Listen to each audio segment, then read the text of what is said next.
Bienvenue dans C'est l'heure de faire connaissance, le podcast du groupement hospitalier du territoire Caux-Maritime. Chaque mois, vous découvrirez nos professionnels, leur métier, leur mission ou encore des intervenants, des bénévoles, des patients, des résidents au travers de différents témoignages. Pour ce 10e épisode, je suis allée à la rencontre de plusieurs résidents des EHPAD du GHT. Ils se sont confiés sur leur vie, leur arrivée à l'EHPAD, leur ressenti face à la crise Covid. Dans cette première partie, vous découvrirez Arlette, résidente à l'EHPAD de Saint-Crépin, une résidente de la résidence du Château qui a souhaité rester anonyme, Madame Geneviève Désert, résidente à l'EHPAD de Eu, et Monsieur Bernard Reny, résident à l'EHPAD de Saint-Valery-en-Caux. Un grand merci à tous les quatre pour leur confiance et leur témoignage. Arlette a 88 ans, on a Saint-Crépin, dans une maison de retraite. Et vous y êtes depuis combien de temps, la maison de retraite ? Je compte, il y aura 2 ans au mois de novembre. Ça passe vite ou pas ? Dans des fois ça passe vite, dans des fois ça passe pas vite. Et vous êtes arrivé là comment ? Parce que moi, il a fallu que je suive mon mari. Parce qu'il tombait la nuit du lit, même avec les barreaux. Je me suis fatiguée beaucoup, parce que je le menais aux toilettes. Puis il était exigeant, lui. Oh là là, j'ai jamais dit comment qu'on a attrapé le microbe. Moi, j'ai eu, mais pas beaucoup. Ah, vous l'avez eu, vous ? Oui, pas beaucoup. Mais lui, il ne voulait pas prendre ses médicaments. Il l'a eu aussi, votre mari ? Oh, il est mort de ça. Si vous voulez, comme ça. On l'a attrapé comme ça, à tous promener. On n'allait pas dans les couloirs, mais le virus, il voyageait. Heureusement, j'ai pris ça du bon côté, parce que moi, j'aurais bien été dans une petite résidence qui est à Longueville. Puis je réfléchissais encore hier, j'aurais dû dire ici que ça aurait été provisoire, moi. Puis quand il est décédé, j'aurais dû partir d'ici. Voilà, puis c'est tout. Comme, parce qu'il y a eu le microbe. Sans ça, j'aurais pu ressortir un peu, tout ça. Alors le microbe, justement, qu'est-ce qui est compliqué pour vous à vivre ? Oh, vous avez comme faire pleurer. J'ai pas été à l'enterrement d'un frère il y a quelques jours, parce que, bon, fallait que je repasse thèse dans le nez. Quand on demande quelque chose, c'est toujours refusé. Moi, je ne demande plus rien depuis quelques jours, depuis un mois ou 2. Les restrictions, elles sont difficiles. Oh oui, oui. Oui, mais je mets à leur place ici. Parce que si tout le monde sort, tout le monde va aller dans les familles. Alors, il faut peut-être pas. Hein ? Il faut peut-être pas. Mais les personnes sont âgées quand même. Il ne faut pas prendre de risques. Non. Si vous aviez, vous, Arlette, un message là, vous profitez d'avoir le micro, pour vous adresser aux gens qui sont à l'extérieur, vous voudriez leur dire quoi à propos du microbe ? Qu'ils soient patients. Et puis que, que nous, on est là, je sais pas, moi, parce que j'entends pas, mes enfants, je les vois pas beaucoup. On se téléphone, puis et tout. Là, si je vous dis, qu'est-ce qui vous manque le plus, Arlette, là, actuellement ? C'est quoi ? Pas grand-chose. On est bien nourri, tout. Bon, elle est mieux que depuis qu'on descend. Ah oui, elle est mieux. Oui, bon, sans ça, on manque pas grand-chose. Oui, la famille un peu. Aller dehors, peut-être, un peu aussi ? Oui, mais j'y vais là. Mais dans Longueville, j'y vais pas trop. Ah ben non. Ben non. Mais quand même, j'ai un frère là. Il vient pas parce que... Lui, il vient pas me voir parce que sa femme a été bien malade là. Alors, pour pas attraper le microbe, s'il y avait, il vient pas. Bon. Sans ça, ça va, ça va. 91 ans, Vous êtes au Château Michel depuis combien ? 15 mois. Et comment ça se passe ? Que voulez-vous, j'étais toute seule, j'ai perdu mon mari, j'étais à la campagne, et puis j'étais toute seule, puis à cet âge-là, j'ai eu des difficultés à me déplacer et tout. Puis je suis venue ici, oui. Vous vous sentez en sécurité ?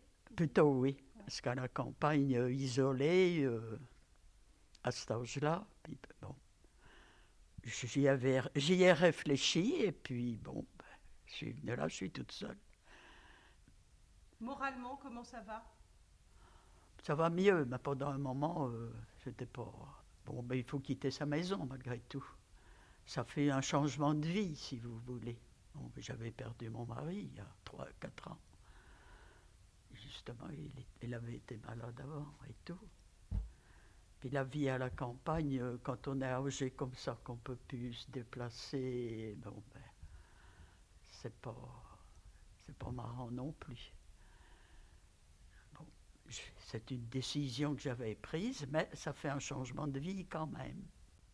Et vous avez pu nouer des contacts ici avec des résidents Oui, un petit groupe où on s'entend bien, qui est comme nous, de la campagne, et puis voilà. C'est chouette. On se sent moins seul. Ah ben oui, oui quand même, oui. Bon, là, je suis quand même habitué, disons, quand même. Mais les 6 premiers mois, ça a été assez difficile. Et vous arrivez là et le Covid arrive aussi. Ben oui, parce que ça fait 15 mois que je suis là, mais ça fait 13 mois qu'on est, comment ça s'appelle, confiné. Comment vous le vivez, vous, le Covid? Que voulez-vous, je le vis comme tout le monde. On est isolé malgré tout, hein, de la famille, de tout ça. Bon, ben, que voulez-vous, je suis comme les autres. Hein. On a été, pendant un mois qu'on a été confinés au 2e étage, complètement enfermés dans nos chambres, hein, pendant un mois. Parce qu'il y en avait sur l'aile, là, 5-6 qui étaient atteints. Vous avez eu, vous, la Covid? Non. Je l'ai vu de près, mais enfin, elle ne m'a pas attrapé. Enfin, j'avais peur quand même. Bon. Et le plus difficile dans cette crise-là, c'est quoi pour vous? Le masque, moi j'ai du mal à comprendre les gens, par exemple vous, avec un masque. J'ai toujours du mal à les comprendre. Bon, autrement, que voulez-vous, je suis comme les autres. C'est pas au point de vue vie intérieure, c'est au point de vue on est privé extérieur, quoi. La famille, de tout ça. Bon, enfin, espérons que ça reviendra mieux. Si vous aviez un message à dire aux gens qui sont à l'extérieur du Château Michel, vous auriez envie de leur dire quoi par rapport à cette crise? Leur dire qu'on est vraiment isolé quand même, puis que ça fait long quand même. Ça fait long. Au point de vue intérieur, bon, on n'en souffre peut-être pas. Vous savez, la vie intérieure, on n'en souffre pas, c'est pour la vie extérieure. Ça vous manque, ça, l'extérieur? Plutôt, oui. Ouais. Oui. Vous aimiez bien faire quoi à l'extérieur? Sortir plus, par exemple, se promener dans le parc, tout ça. Bon. Vous ne pouvez pas le faire actuellement? Non. Mais non, on n'a pas le droit. Hein. Là, dans le jardin, là, et puis un peu derrière, par là. Oui, et puis bon, pour sortir en famille, si vous voulez, et tout ça. Enfin, ici, moi, je trouve qu'on est bien, c'est sympathique, on est bien. Je suis Madame Désert Geneviève.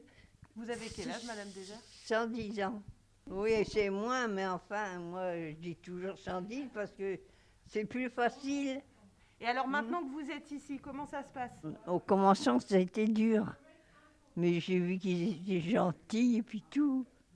Ça a été. Vous savez, hein, au lieu d'être là ou chez moi, c'est aussi bien ici. Hein. On a tout ce qu'il faut, on est bien soigné, toujours tout ça. Ah oui, c'est agréable. Ah oui, je fais du tricot et puis un peu de lecture. Je fais tout ce qu'on a à faire, vous savez. Oh, ça passe vite, oui. Par rapport à la crise Covid, Madame Désert, qu'est-ce qui peut être compliqué ici? Vous en souffrez du Covid ou pas? Ah, un peu quand même. Porter le masque, j'aime pas beaucoup ça. Ça nous fait mal par moments. Mais sinon, bon, il le faut. Mais enfin, on n'a pas à se plaindre. J'aurais été tout seul chez moi. Qu'est-ce que j'aurais fait? Il y a un an, c'était la première vague, Oui. où il a fallu un peu tout mettre entre Oui. parenthèses. Ah oui. Qu'est-ce qui a été le plus compliqué pour vous? De laisser mes enfants. Là, c'est compliqué, là. Parce qu'avant, ils venaient te passer tout le temps. Eh oui. Puis je voyais mes arrière-petits-enfants. Ça va revenir. Oui, C'est vrai que c'est pas... faut pas désespérer. On n'en voit pas le bout, hein. Oh non, pas du tout.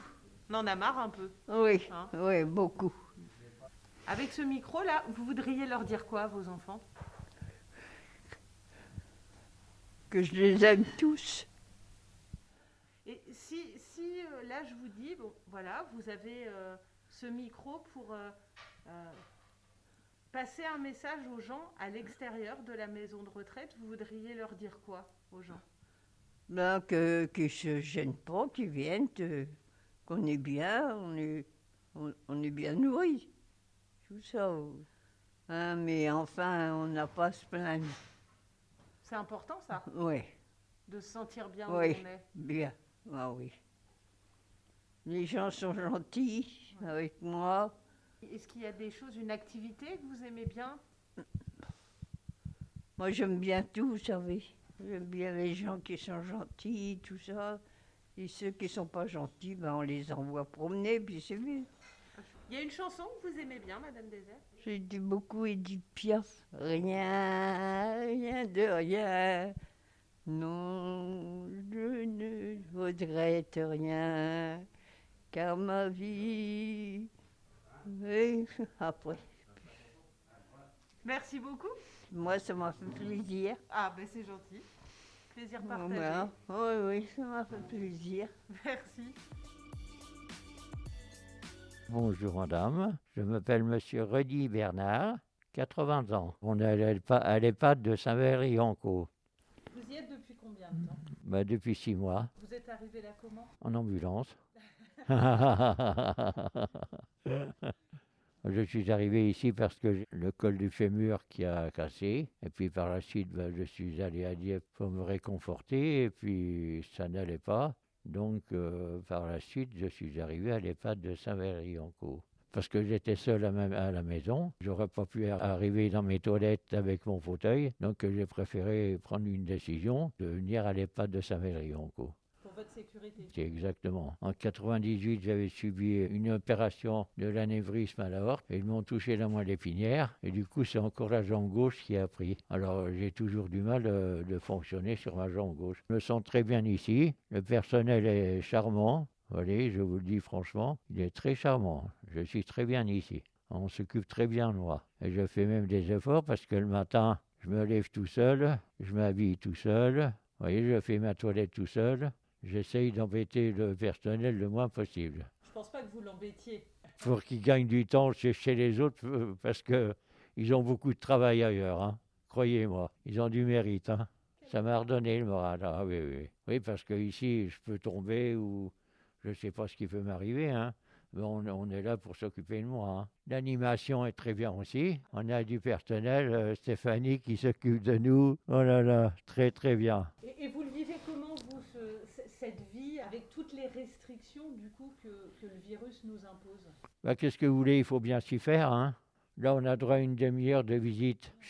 Oui, sur rendez-vous. Vous savez, c'est court. Hein. Mais enfin, c'est mieux que rien. Vous savez, quand j'ai été presque 3 mois sans avoir de visite, c'est encore pire. Hein. Tandis que là, on voit une demi-heure la personne que je veux voir. Et puis, ça se passe très bien. C'est court.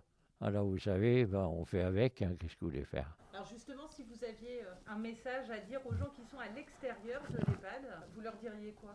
Je leur dirais qu'ils prennent leur mal en patience. C'est tout ce qu'on peut faire. Hein. Mais il faut qu'ils tiennent le coup. Hein. Moi, je tiens le coup. Il faut faire avec.